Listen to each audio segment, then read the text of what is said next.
Hey, this is John.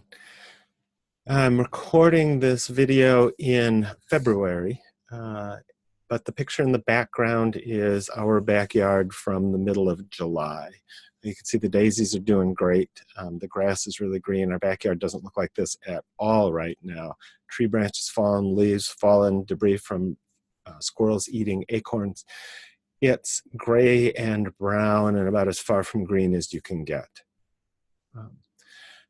In my post today at 300wordsaday.com, I talked first of all about snowdrops. And snowdrops are little flowers that bloom. I saw them today, and it's mid-February. They are very small plants with very small flowers. And even though the weather has been bitter cold through parts of the winter, even though there are political fights happening on every side, even though people are tired and frustrated, snowdrops are providing those little glimpses of hopefulness and those little blips of delight that happen in spite of the weather.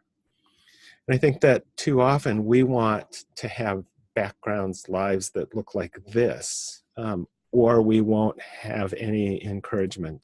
And in fact, if we start looking for those tiny little bits of encouragement, and if we start trying to be those tiny bits of encouragement, truth is that there will be way more encouragement than we expect.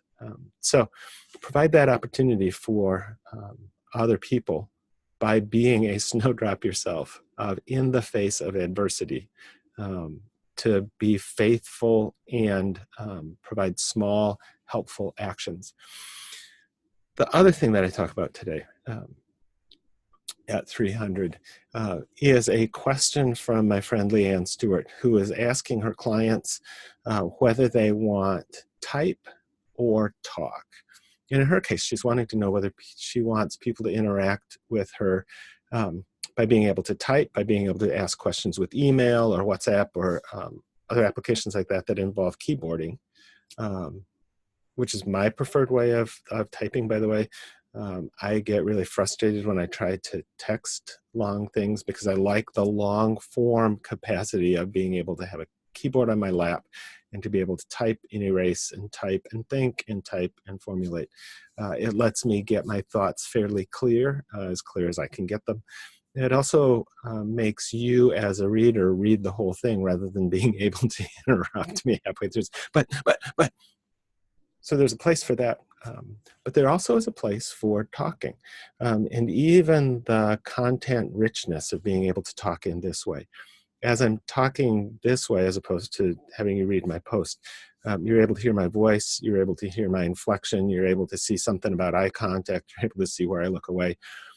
You're able to see that when I stop and think, and I have pauses for that thinking, that what's happening is I'm thinking. It's not that I'm not engaged. It's not that I'm distracted. It's that I just need the time to choose the right words, to choose the right thoughts, or to make my best effort at that. It's also helpful to be able to sometimes have this way that allows us to capture words and silence in real time when we're trying to provide presence to people. Today I was talking with a friend of mine who was trying to decide at what point to visit another friend whose wife had just died. And I provided some counsel, but as I was talking to him, realized that, again, that significant value of going and being present, even if you're not saying anything, and particularly if you're not saying anything, because there's a huge place for being in the same place and then being silent.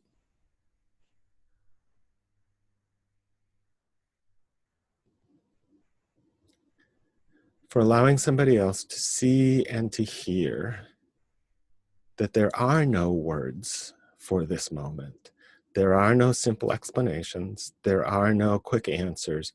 All there is being together and waiting as we're trying to figure things out and living a breath at a time until we can live 6 breaths at a time. And you can't do that by typing. There are other things that you can provide. You can write amazing sonnets. You can write amazing reflection pieces. You can write significant remembrances of somebody. And you can do that in typing in ways that are hard to do in talk.